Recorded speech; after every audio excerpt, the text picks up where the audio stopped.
Hello, this is Richard Pears from Finextra TV, and I'm delighted to be joined today by Tracy Irvine, who's MD of Oasis Hub. Hi, how are you today?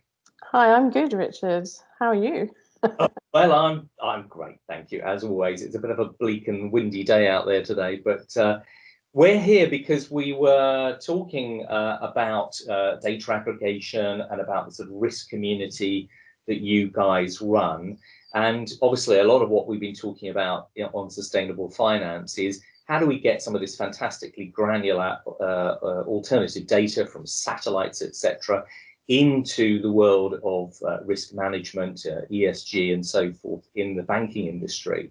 And we started talking about what you've been doing in the insurance industry. So that's what we want to get into today. But first of all, tell me a little bit more about you. How did you get into this role? What's your background? And describe Oasis Hub to us. Yeah, so my background is I've been in environmental science for the last 30 years.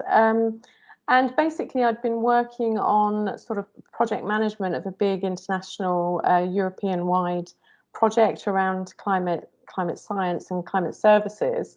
And this has sort of led on to the formation of our company, Oasis Hub.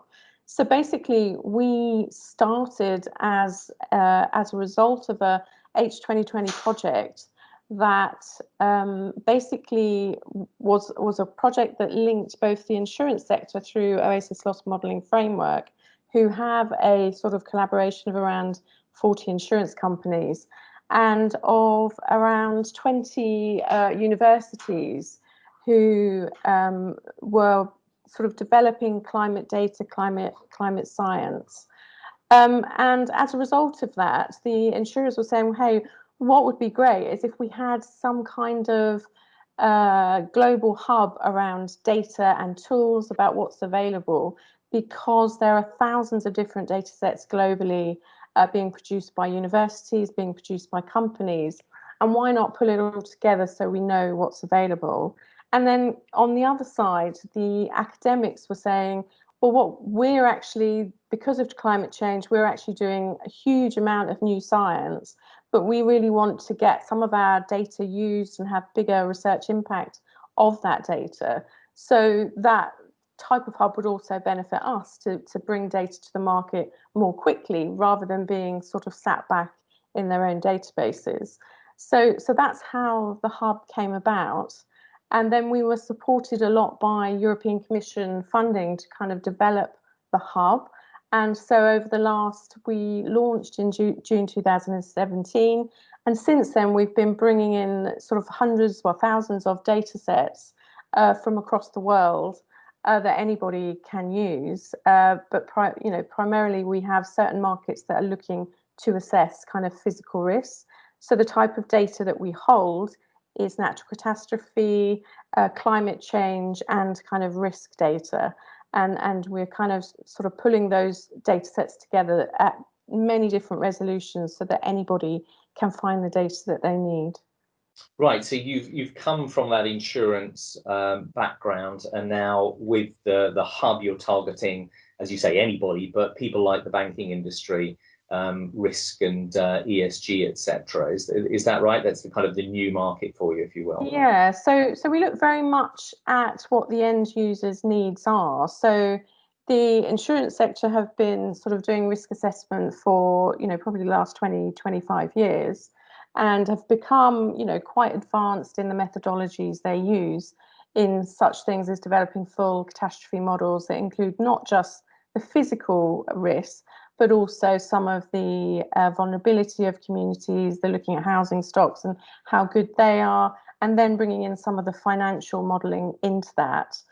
Whereas other sectors, so the banking sector is relatively new to this area, obviously with the task force for climate disclosure, I think it's really been a catalyst to getting financial institutions to think about their potential short-term and long-term risks on their sort of capital allocation.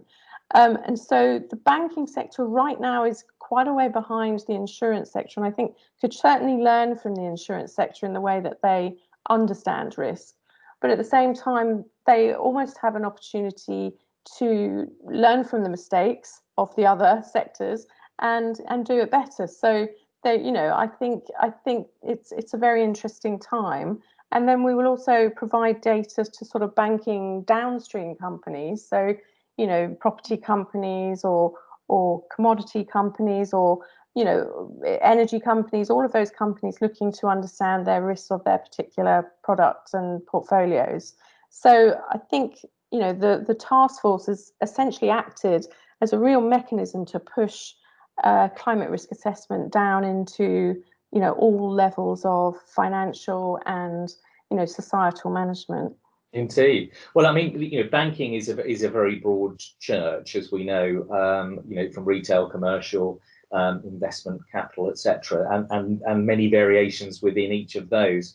And quite a lot of the time when they're starting to tackle the TCFD requirements, they're finding that the data needs sort of overwhelm them a bit. They've never had to deal with this before, as you said. So at one level, some people think we shouldn't go into this, or we'll be, getting reputational risk if we do it incorrectly. Some are going perhaps a little too fast and get accused of greenwashing. So in the insurance industry first, when you kind of started that and people said, we've got a big problem here, we need lots of different data sets, and then we need to learn how to manage and do the risk modeling that you described. Did they go through a similar journey? Was there this sort of, the reluctant hesitance, or did they all go, we're going for it all in one go? Yeah, I mean, I wasn't there at the beginning, but from what I've read, there was a particular company with a particular female individual, funnily enough, who basically created the idea of looking at risk in terms of through catastrophe modeling. And then obviously it's very much involved in science and what science tells us about risk. And I think that was sort of the feeling behind it, that risk assessments needs to be based in sort of fact and the best science of that time. And so, yeah, it's taken 25 years to make models more and more sophisticated, stronger and stronger in terms of, how their uncertainty levels are. Nonetheless, there still is uncertainty, but they continue to improve as the science improves. So I think, what the insurance sector have managed to do is to really track how good the science is and track how that's developing and put that into their models. And I think that is the approach that anyone should be taking, is you can do the best on the best information you have now, but it will keep improving in the future. So whatever services you invest in, you need to be asking questions about, are you regularly updating this data? Are you in touch with, organizations that are going to improve this system? So those are the sorts of questions I'd be asking. And so essentially over the next, few years, so over the next 10 years, it's probably going to be, a case of seeing rapid understanding of climate change and the impacts of that on societies, both economically, physically, and financially. So, and we have to remember that it's not just one hazard you're looking at, but one hazard can then turn into kind of cascading hazards. So, so this is a very complex area, but there's no reason why you shouldn't start now, because obviously through statistical kind of processes, you can sort of factor in what's average risk, what's exceeding kind of risks, what's exceeding the kind of norms, and how often that exceedance is actually happening. And that's what's going to guide, where your kind of climate change tracking is going. Gotcha. Now, so if you're in a, one of the sort of debates in the banking industry is, well, the data isn't there, and we haven't tracked it. And if we now started trying to bring it in, none of it looks like, the data I get from one supplier is doesn't score the same as the data from another supplier. So it's a kind of, oh my goodness, it's all so complicated world. And so there's a sort of a reduction to a standard mindset going on, so that at least, they can benchmark, apples versus apples. And, the feeling is when I hear you talking, that there's obviously such nuance in climate models, and in geospatial data, particularly also down to, the physical assets, as we spoke about beforehand, whether it's the UK or whether it's London, they're just those different geographic spacing.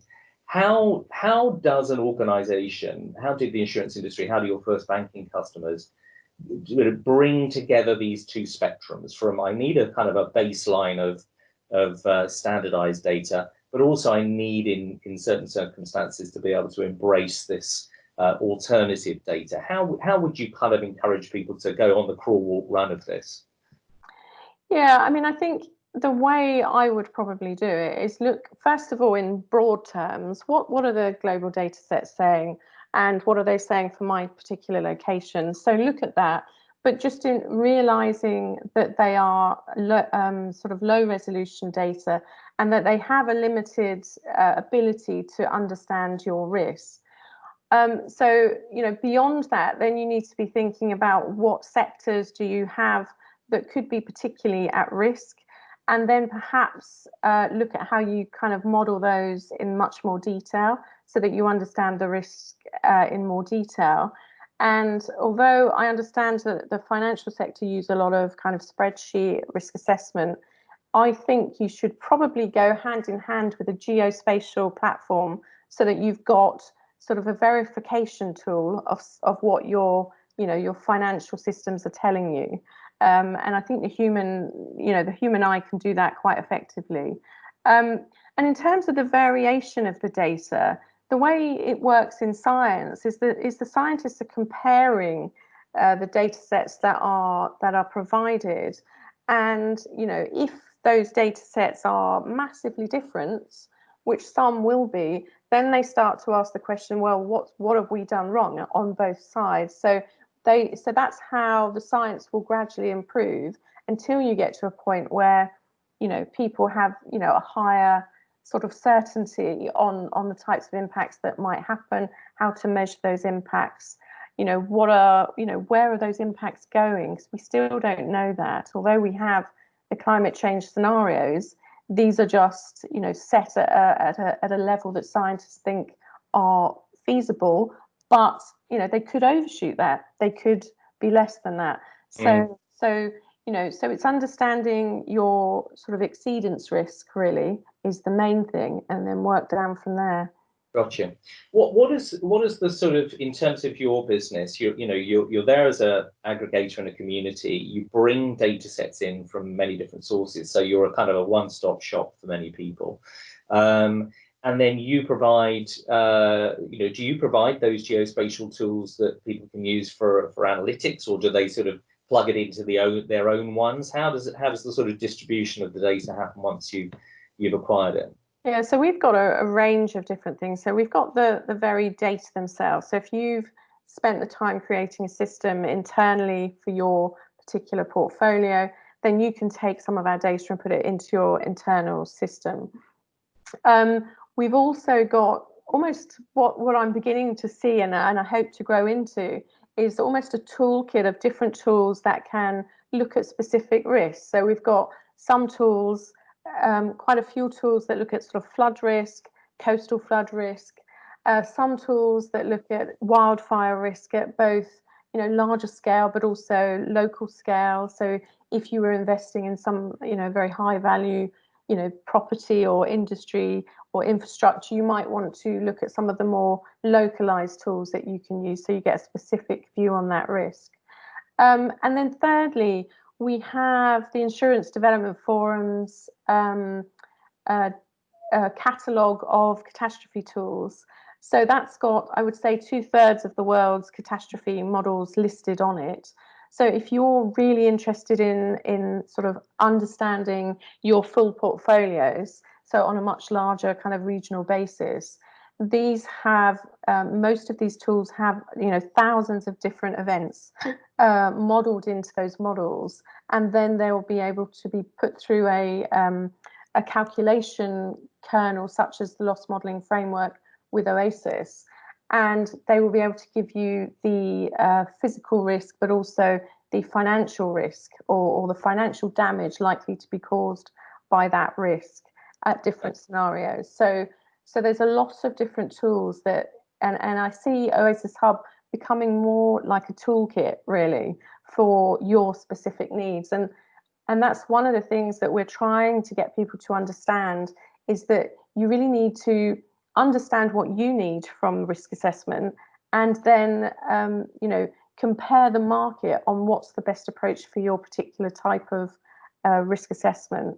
And I think there's too much at the moment trying to make the environment into this sort of flat playing field, which it would be great if it was like that, but it simply isn't like that. Yeah, absolutely isn't. And on the technology, I mean, what's the sort of future hold? Are you using already things like artificial intelligence, or is that sort of something you're heading into? What's happening on the tech side in that area? Yeah, I mean, I think all of these tools, so artificial intelligence is certainly one of the big things being used by both the satellite industry and the sort of drone industry, looking at damage assessments. So all of these artificial intelligence in identifying risk, identifying, what type of housing portfolios there are globally, etc. There's loads of tools that you can look at and use for whatever purpose you want in terms of risk assessment.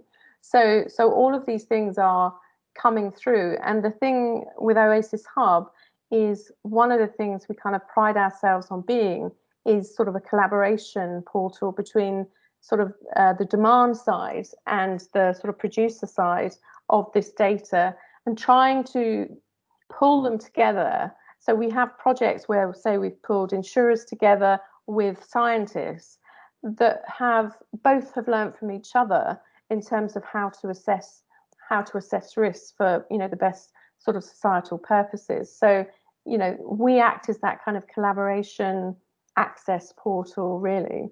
So, and at the same time, scientists are bringing in new products, new tools that they can do. Some of them, there's brand new ones coming on in the autumn that are also looking at adaptation. So you can look at your flood risk, and you can look at the different scenarios, and then you can look at how you might be able to, adapt to that risk. So, there's really amazing tools coming onto the market. Similarly, in forest fire, looking at multiple scenarios, multiple sort of meteorological conditions that will influence a fire, and you as the user can ask questions of that tool. So, really, I think in the next sort of 10 years, we're going to see an explosion of, tools that anybody, can use for their risk assessment. Yeah. So we'll literally be pulling a toolkit together of what works for your company. Yes, absolutely fantastic. Well, look, I think, talking about that collaboration, that's what we're about at Finextra with the sustainablefinance.live. So I'll cheekily put it on record here. We must invite you along to one of our next events, because that sort of collaboration of connecting, scientists, demand and supply is what we're all about. Lovely to talk to you today. Thanks so much for sparing your time and explaining that to us, and look forward to speaking to you again soon. Lovely. Thanks for talking to me, Richard. My pleasure.